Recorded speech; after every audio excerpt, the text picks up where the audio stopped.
Welcome to a Parallel Project Training APM Project Fundamentals Qualification podcast based on the APM Body of Knowledge 7th edition. You should be using this in conjunction with our e-learning, podcasts and potentially a tutor-led course. For more information, please visit www.parallelprojecttraining.com. Okay, so welcome to another Parallel Project Training podcast, and this is based on the Body of Knowledge 7th edition. My name is Michelle Greaves, and with me today is Paul Neighbour. Hello, Michelle. Hi, Paul. And we're here to do a topic on the Project Fundamentals qualification, which is on stakeholders and stakeholder management. So the criteria that we're going to be looking at is explain how stakeholder analysis supports effective stakeholder management. And stakeholder analysis is kind of part of the process. Yes, really. We think this one's a bit odd because it's just like a little bit of the whole process. So we're going to cheat, aren't we? Yeah, we're going to go back to basics a little bit and we'll talk about the process and then we'll kind of loop back to that criteria. So let's start with the basics. What's a stakeholder? Stakeholder is anyone with an interest or a role in the project or program or portfolio. Yeah, and they might be impacted by it, they might be affected, or they might even have a vested interest in it as well. Vested, does it say vested? It doesn't say vested in there, but I think it should really. Interest. I just think this is a great definition. I mean, it should just say anyone, really. Because anyone who's interested or impacted or involved. Absolutely. So what's stakeholder management I think then? stakeholder management is really important. So it's partly a philosophy, partly a process. So the process is about understanding who the stakeholders are, doing some analysis on understanding who your key players are and how you're going to influence and manage those key players. But I think also, it's a philosophy, isn't it, about having a stakeholder-led project, too often people don't talk to their stakeholders enough, so.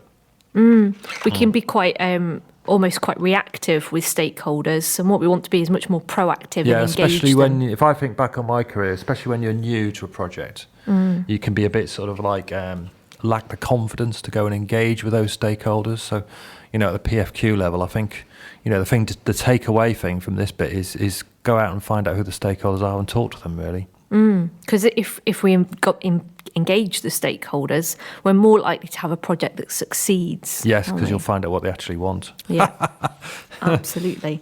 So let's talk about the kind of overarching process, and we'll focus on the analysis bit as we go through that. But before we can kind of assess our stakeholders, we need to identify them. Yes. First of all. So how do you go about identifying those people? Well, I think often you just talk to people, really, and network and talk to the sponsor, talk to the users. They'll point you in the direction. So you can do things like org charts, but basically talk to your colleagues, to find out who the stakeholders are. So it's mentioned suppliers in here. That's quite a good one, actually. Some people don't think suppliers are stakeholders. And sometimes when you're working on a project within an organisation, fellow peers and colleagues can actually advise you on what kind of typical stakeholders you have to engage with. Yeah, it's not just the customer. I do know some people who say the stakeholder. They see the stakeholder as just the customer. It's general public, people who you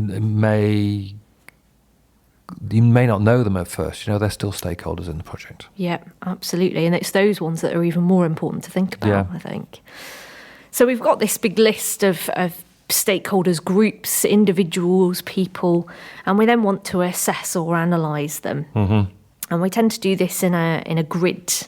Yes. That's quite often, isn't it, Paul? So what do we put into this grid? So we can there's multiple versions of this grid, actually. I mean, one that's in the book is where we look at the power and interest and how powerful they are. What do we mean by power, though? Powerful stakeholder. I think power is someone's ability to almost stop your project. Yes. Yeah, or influence the success or failure of the project, the achievement of the success criteria. And then interest, whether they're engaged or not in the project. There are other ones where you can look at whether people are supportive of the project or not. Yeah. So you don't just look at their interest, you look at how supportive they're, especially if you're using change program. If you're introducing some new change, it's not whether they're interested, it's whether they're negative about the project as well. I've also seen them done in different colours, so you can have a power interest grid, and they can be kind of green if they're sort of happy, or a slightly happy amber colour. Yeah. So that tells you who your key players are, really, the people who are really interested and really powerful in terms of the project. And then I expect the next step we need to do is then is to think about how we're going to communicate with them. So developing some form of comms plan. So someone might be quite have a lot of power on your project, but not be very interested. So we might want to think about how we're going to increase their engagement on the projects, so that they're not sort of unaware of what's going on. Yes, because if they have power, they may become interested, so they may become difficult stakeholders later on. So comms plan, you sort of who they are, how you're going to communicate with them, when, where, and how. I think there's going to be a separate podcast on communication. There is on communication. So, that's into a bit more detail on the actual communication plan. And once we've got that plan, we then want to put it into some kind of action. So actually send out the communications and talk to those people, whatever medium it might be as well. Yeah. Just coming back to that point then that we started with, Paul, how stakeholder analysis supports effective stakeholder management. You can prioritise your stakeholders aspect and where you put your effort. And I'm not too sure most projects write a formal communication plan. I think thinking about your stakeholders is probably well worthwhile. Yep. Identifying who they are and communicating with them effectively. I think it's the more skipped formally over. The more formally a project gets, the more you need to do a stakeholder comms plan, I think. Yeah, I think we tend to think, we know who we need to communicate with and we know what they think. But actually going through the analysis process makes us really think about how supportive someone is. Are they backing our project, or are they against it? Paying Are they lip almost service blocking to it? Yeah. So actually then getting buy-in from people throughout the project or the programme.